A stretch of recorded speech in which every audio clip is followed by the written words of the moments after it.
सजेति सिन्धुरोऽनो देवो यत्पादपङ्कजस्मरण वात्सरमणिरिवतमसारासन्नासिविघ्नानां या कुन्देन्दु तुषारहारधोरा या शुभ्रवस्त्रामृता या वीणावरदण्डवन्दितकरा या श्वेतपद्मासना या ब्रह्माच्युतशङ्करप्रभृतिर्देवैः सदा वन्दिता सा मां पातु सरस्वती भगवती निःशेषसाढ्यापा मूकं करोति वाचालं पङ्गुं लङ्घयते गिरिं यत्कृपातमो वन्दे परमानन्दं माधवं नारायणं नमस्कृत्य नरं चैव नरोत्तमं देवी सरस्वतीं व्यासं ततो जयमुदीरये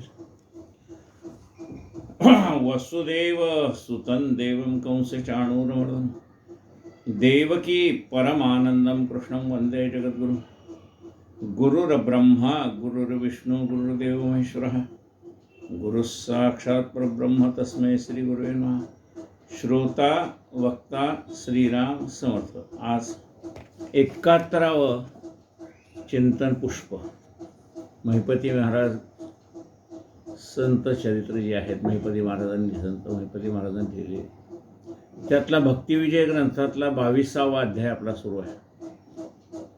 ज्ञानेश्वर महाराजांच्या भेटीला चांगदेव महाराज येत आहेत, ती कथा आपण आज ऐकणार आहोत। श्री गणेशाय नमः। विष्णूचा अवतार साक्षात ज्ञानदेव हा मूर्तिमंत, हे चांगदेवा झाले श्रुत ते आले त्वरित भेटीसी, म्हणाल चांगदेव कोठील कोण तरी तेही ऐका निरूपण, श्रोतयाने स्वस्थ करून मन सावधान परिसावे, विरंचीचे पहिल्या प्रहरातून 14 इंद्र गेले होऊन, तितकेही पडले बंदीखाने विचित्र करणी कर्माची। ब्रह्मदेवाच्या पहिल्या प्रहरातून 14 इंद्र तयार झाले,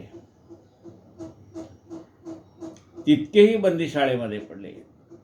कर्माची गती विचित्र आहे।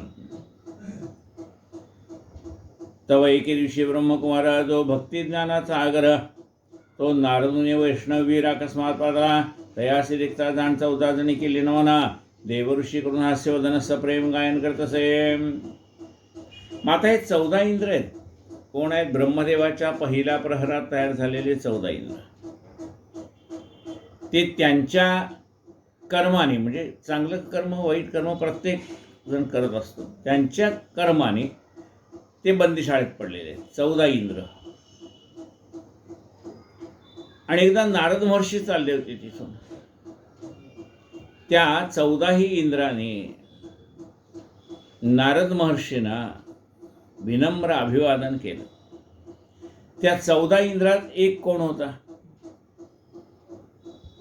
त्यातही चांगा पुरंदर भला बहुत दिवस निरुदला, तेने हात जोडून ते वेळा प्रश्न केला नारदासी, म्हणे माझी सुटका होईल जेणे ते उपाय सांगा कृपा करून, जन्म मरणाचे खंडन मोक्ष साधन सांगावे। हा चांगा नावाचा जो इंद्र होता, त्याने नारद महर्षींना विनंती केली की मला एखादा सन्मार्ग सांगा, ज्यामुळे मी ह्या सगळ्या बंधनातनं बाहेर पडेल।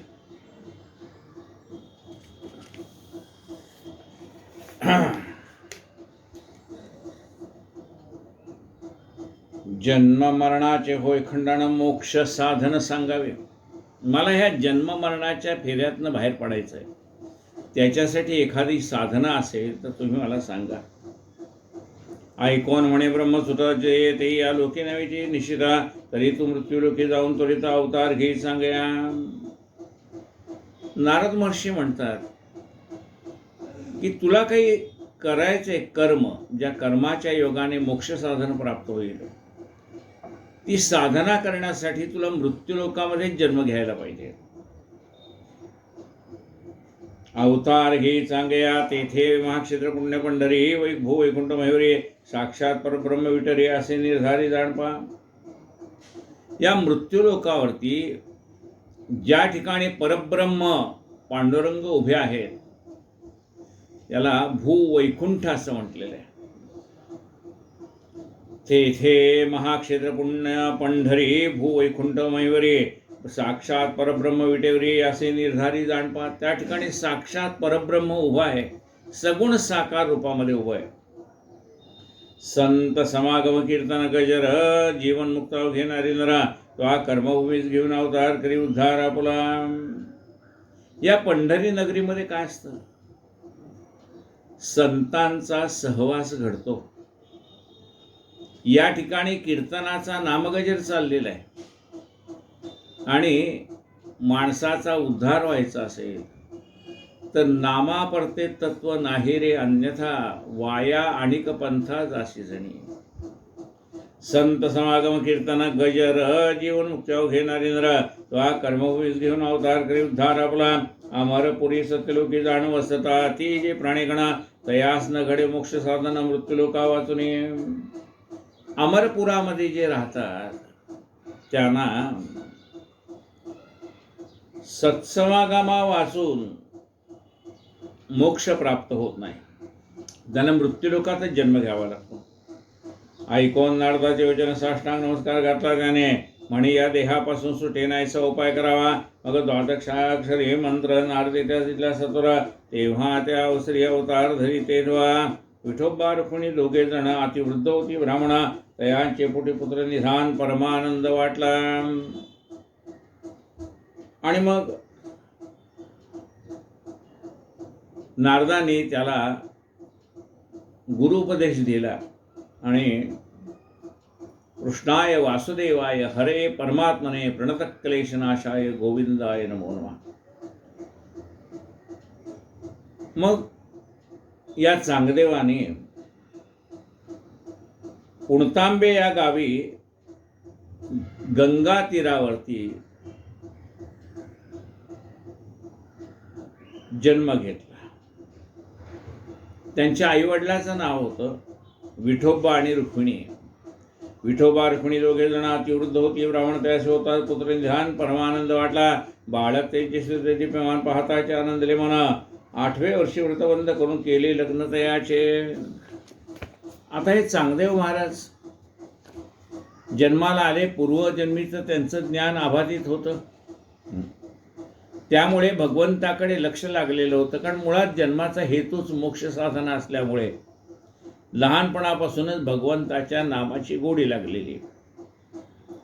8 वर्षाचा झाल्यानंतर त्याची मुंज केली. पुढे आणखीन मोठा झाल्यावर लग्न केलं.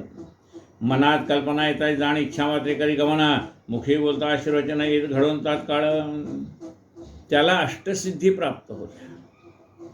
मनात येईल त्या ठिकाणी जाण्याची कला त्या अष्टसिद्धीमुळे त्याला प्राप्त झालेली होती. मुखातनं बाहेर पडणारं सगळं वचन जे आहे ते सत्य होत होतं. भगवंताला ते सत्य करावं लागायचं. मुखी बोलता आशीर्वचन येत घडवून तात्काळ चालता पाऊल पडे जेथे सकळ सिद्धी ओळंगती तेथे 14 विद्या सर्वगते 64 कला पूर्ण. ज्या ज्या ठिकाणी त्याचं पाऊल पडेल त्या त्या ठिकाणी अष्टसिद्धी त्याच्या सेवेला हजर असत. त्याला 14 विद्या 64 कलाचं ज्ञान होतं. यम नियम प्राणायाम अवगत आसे तया लागून 100 वर्षे होता संपणात मृत्यूकाळ समीपातला. त्याला योगातल्या सगळ्या क्रिया अवगत होत्या. आता मृत्यूलोकावरती काय माणसाचं आयुष्य 100 वर्ष. शतायुषी भव असा आपण आशीर्वाद देतो. आता याच्या आयुष्याची 100 वर्ष पूर्ण होत आली. मग आत्मा ब्रह्मांडी ठेवून जाणं चांगदेवे केले कालवंचना समय टाळून या प्राणा मागुती देहात आणि तसे. मग त्याला योगशास्त्राची क्रिया येत असल्यामुळे त्याने आपला प्राण ब्रह्मांडी नेऊन ठेवला. तेवढी वेळ निघून गेली की पुन्हा प्राण परत यायचा त्याचा. ऐसे बहुत दिवस ऐसे झाले बहुत दिवस वर्षे लोटली 14 शत. असं 100 वर्षाचं आयुष्य संपलं म्हणजे 100 वर्ष झाली की प्राण ब्रह्मांडाला नेऊन ठेवावा. तेवढी एक ठराविक वेळ असते. तेवढी वेळ निघून गेली की पुन्हा प्राण त्याने देहावरती यावं. असं किती वेळा केलं? त्यांनी 14 मृत्यू टाळले. 1400 वर्षाचं आयुष्य त्याला प्राप्त झालं. वार्धक्य दशा नाहीची अंगे प्रशंसा भूत वाढली जगे. नित्य वर्षे लुटली 1400 वरितयासी काळाचा आघा सर्वता निश्चित लागेना वार्धक्य दशाना याची अंगे प्रशंसा बहुत वाढली जगे नित्य पंढरीसी कीर्तन रंगी जाऊन नृत्य करत असे स्वानंदे शांतता पी तटी तेथे राहता प्रेमठे मग पुण्यस्तंभी गोदा तेथे नित्य स्नाना येत असे. आणि मग पंढरपूरला गेले. त्या पंढरपूरच्या कीर्तनाचा आनंद त्यांनी घेतला, कीर्तनामध्ये रंगून गेले. मग तापी नदीच्या किनाऱ्याला यायचे, तिथे त्यांनी आपला मठ स्थापन केला. शिष्य संप्रदाय केले, बहुत संख्या झाली 1400. इतके बरे सवे घेऊन त्वरित गमन करीत ऊर्ध्वपंथे. होता होता त्याची महती एवढी वाढली की 1400 शिष्य त्याला झाले. आणि कुठे जायचंय म्हणा, काही प्रवचनावर म्हणा, कशाला, तर ते 1400 शिष्य घेऊन आकाश मार्गाने त्या ठिकाणी जायचे. पायी चालत जायचे प्रश्नच नाही, एवढं सामर्थ्य होतं. म्हणजे स्वतः आकाश मार्गाने जाणं ही वेळा कला एखाद्याला साधू शकेल, पण आपल्याबरोबर 1400 लोकांना आकाश मार्गाने घेऊन जाण्याची कला त्याला साध्य झाली. शिष्य संप्रदाय केले, बहुत संख्या झाली 1400. इतके सवे घेऊन तरी तर गमन करीत ऊर्ध्वपंथे. इतके सामर्थ्य असून ही परी चांगदेवी सद्गुरू केला नाही. शिष्याशी ज्ञान सांगून काही सेवा घेत त्या हाते. आता एवढी 1400 वर्ष झाली तरी चांगदेवाने गुरु केलेला नव्हता, पण स्वतः मात्र शिष्य तयार केले. स्वतःला गुरु नाही, पण अनेक शिष्य त्यांनी तयार केले आणि त्यांच्याकडनं सेवा घेत राहिला. जैसे वैद्य भलतेची खातं दुसऱ्या सांगून येते पथ्य नात्री विप्रस्य स्नात प्रयोग सांगत आणि काशी. ज्याप्रमाणे वैद्य पेशंट बरा व्हावा, रोगी बरा व्हावा म्हणून त्याला नाना प्रकारची पथ्य सांगतो, पण लोकाला जरी पथ्य सांगत असला, हा जर वाटेल तसं खात असला तर त्याचा उपयोग काय. जैसे वैद्य भलतेची खात दुसऱ्या सांगोनी देती पथ्य नात्री विप्रास्य स्नात प्रयोग सांगत आणि काशी. समजा ब्राह्मणाची अजून आंघोळ झालेली नाही, स्नान नाही, संध्या नाही, जप नाही, तप नाही, आणि दुसऱ्याला पूजा सांगायला गेला तर ते त्याला फलद्रूप होणार नाही. नात्री विप्रास्य स्नात प्रयोग सांगत आणि कासे. देवी सिद्धींचे जाऊन सामर्थ्य सांग देवी संप्रदाय केले होता, परी आपण सद्गुरूचे अंकित झाले नाही तर सर्वथा. आता त्याच्याजवळ सिद्धीचं सामर्थ्य असल्यामुळे अनेक चमत्कार करता येणं त्याला शक्य होतं. लोक चमत्कारालाच भुलतात. खरे जे साधू संत आहेत ना, ते चमत्काराच्या मागे लागत नाहीत. समर्थ रामदास स्वामींनी दासबोधामध्ये लिहिलंय, संत चमत्कार न करीती परी ते होती, का ते सन्मार्गे चालते म्हणून. या संत स्वतः काही चमत्कार करत नाहीत, पण चमत्कार घडतात. का घडतात? कारण ते सन्मार्गाने चाललेले असतात म्हणून घडतात. आता हे चांगदेवाचं तसं नव्हतं. चांगदेव जो चमत्कार करत होता ते त्याला अष्टसिद्धी प्राप्त झालेल्या होत्या. त्या सिद्धीच्या योगाने तो चमत्कार करत होता. स्वतःची महती वाढवण्यासाठी चमत्कार करत होता. साधू संत स्वतःची महती वाढण्यासाठी चमत्कार करत नाही. महाराजांनी एकदाच कोरड्या विहिरीला पाणी आणलं.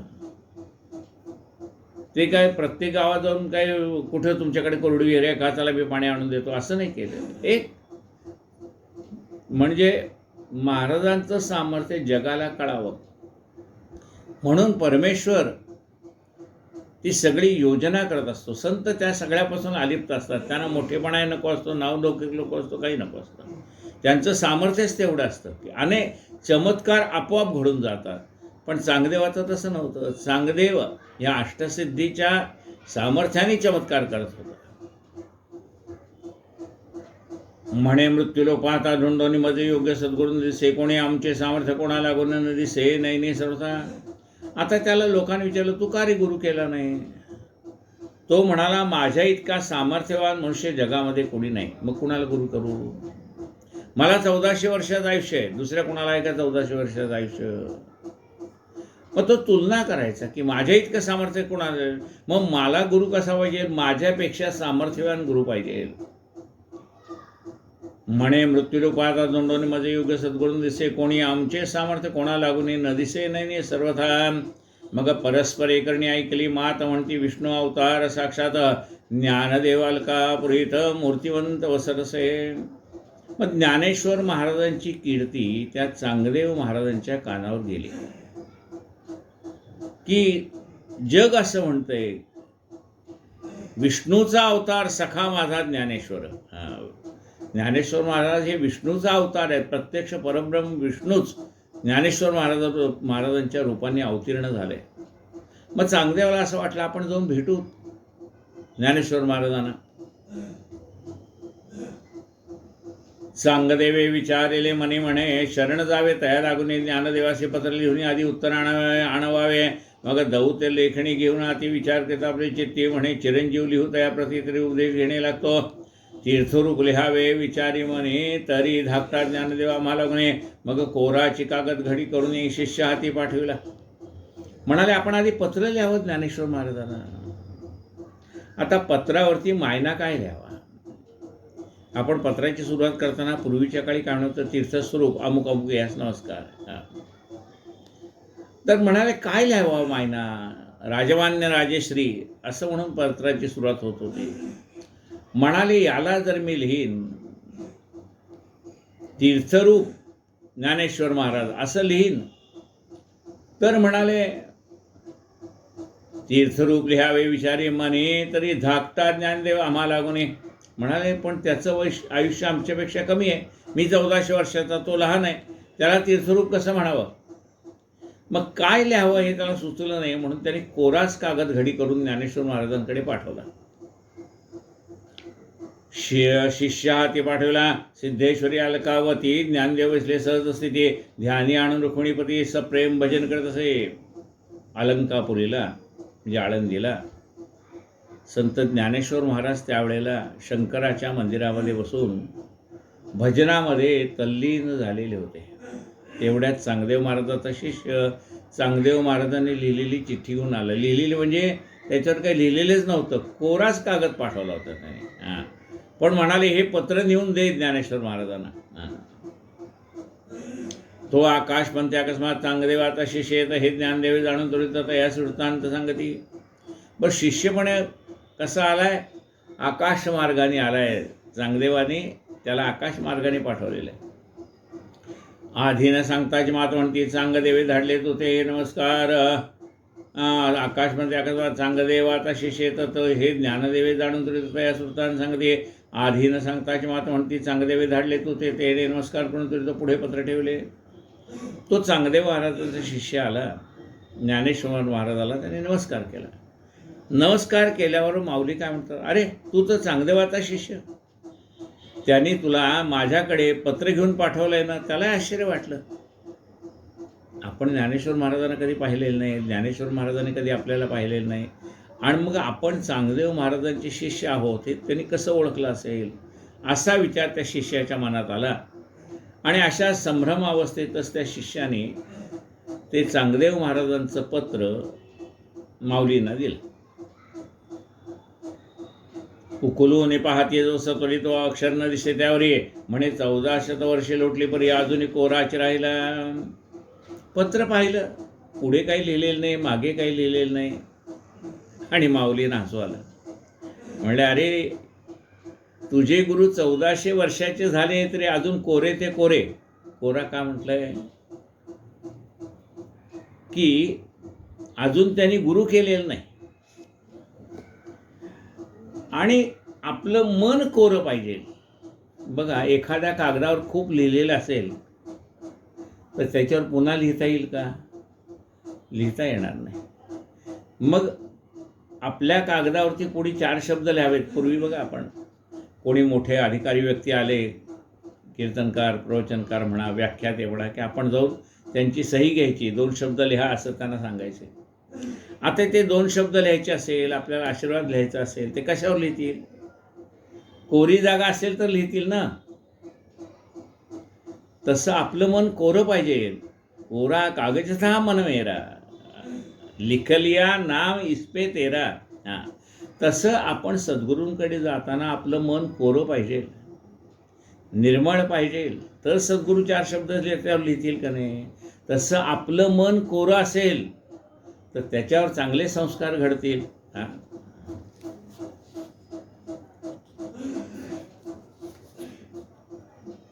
आपण ज्योतिषांकडे जातो, सत्पुरुषांकडे जातो आणि आपणच बडबड बडबड करून काही काही सांगत बसतो.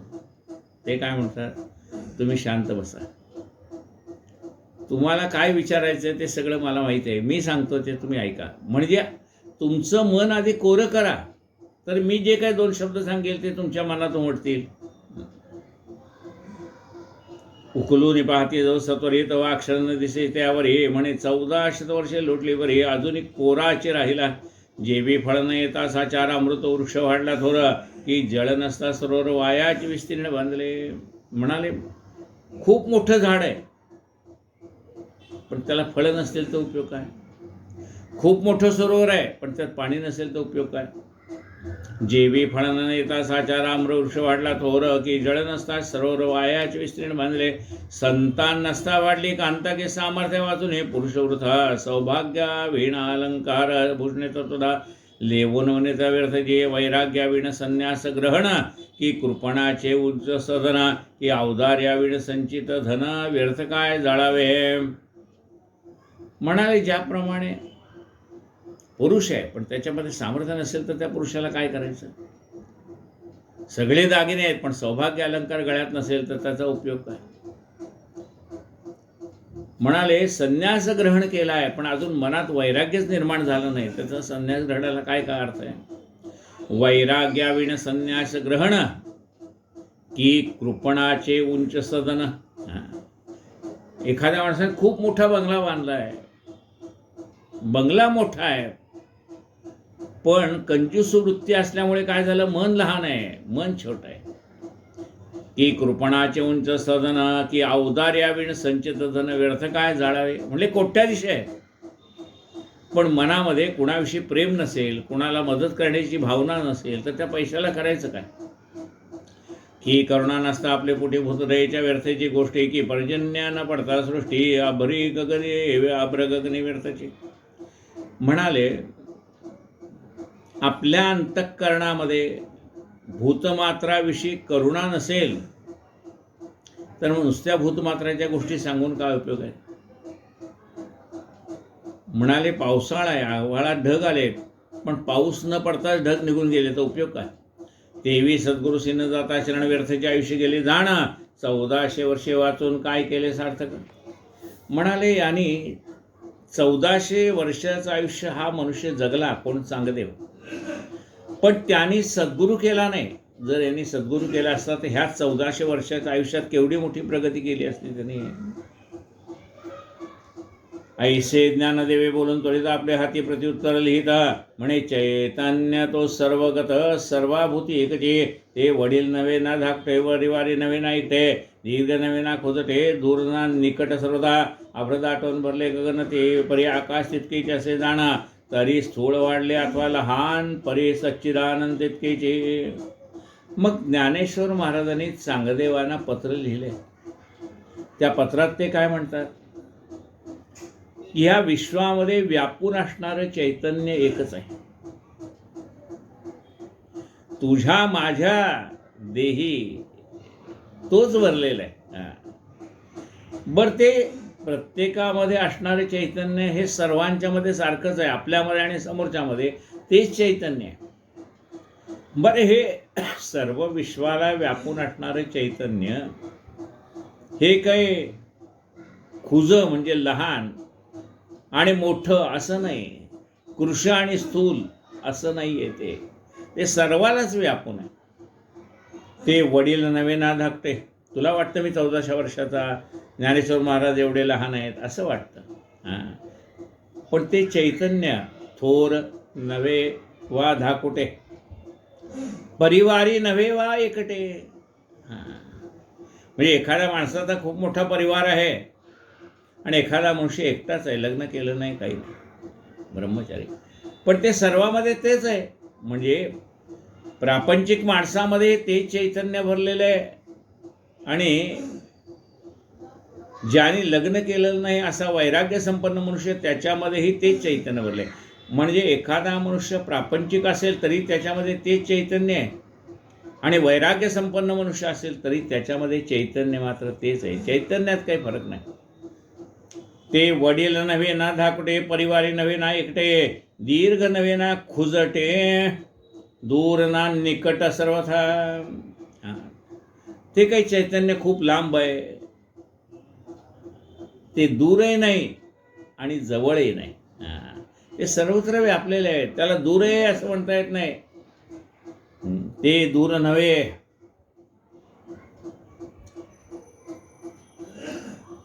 तरी ते स्थूळ वाढले अथवा लहान परी सच्चिदानंद, ते दूरना निकट सर्वदा, अभ्रद आठवणी मारले गगन परी आकाश तितके कसे जाणं.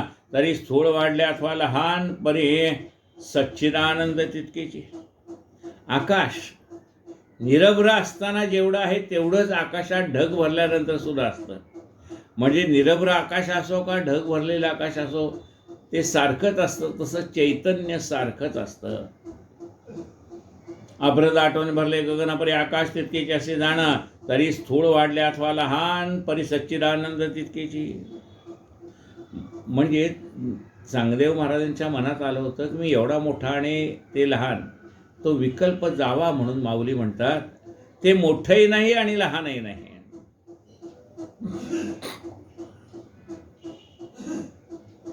तरी ते स्थूळ वाढले अथवा लहान परी सच्चिदानंद तितके, जे जे दिसत असे ब्रह्मांडी तितके ही पदार्थ आपले पिंडी.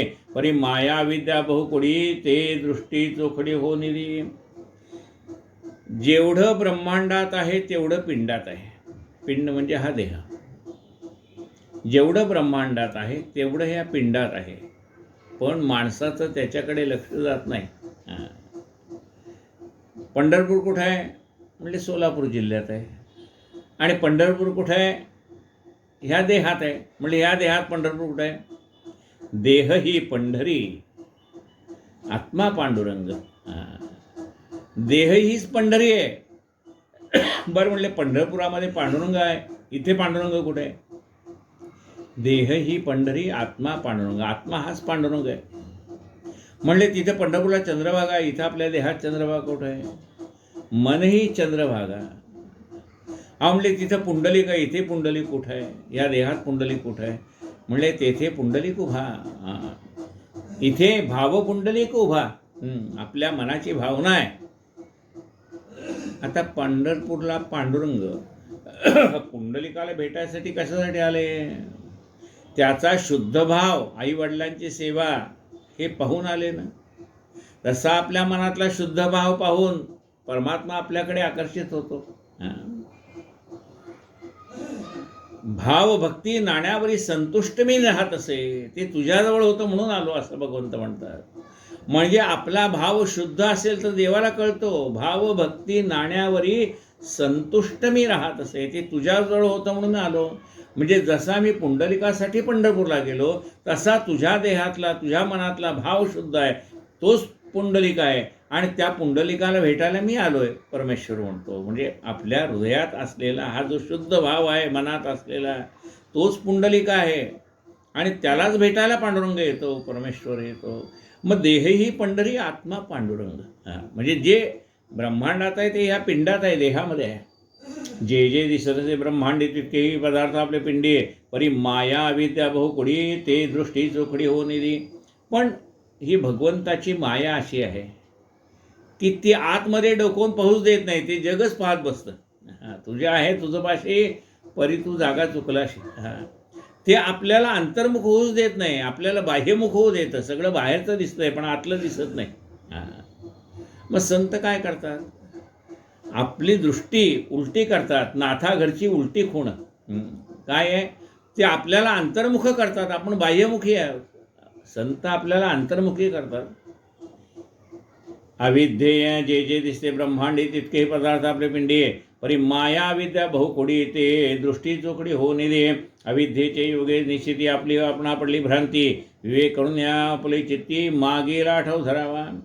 या अविद्येच्या योगाने म्हणजेच अज्ञानाच्या योगाने आपल्याला आपलीच भ्रांती पडली, मी कोण आहे हेच कळत नाही. आपली आपणास पडली भ्रांती.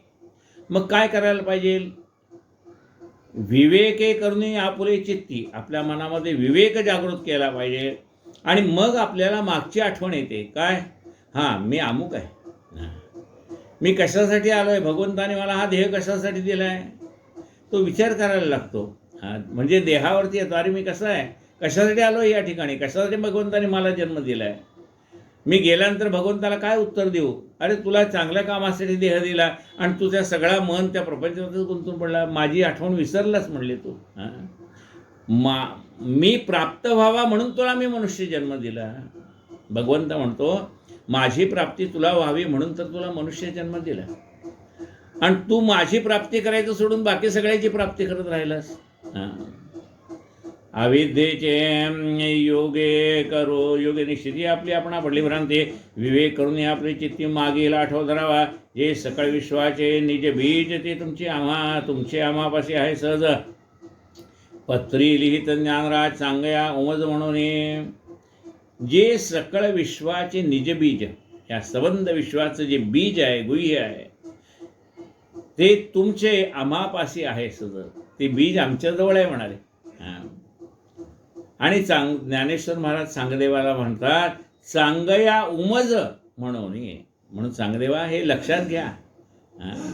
गुरुबिन ज्ञान कहासे पाहू, गुरुशिवाय ज्ञान नाही, असं पत्र संत ज्ञानेश्वर महाराज सांगदेवाच्या शिष्याच्या जवळ देतात.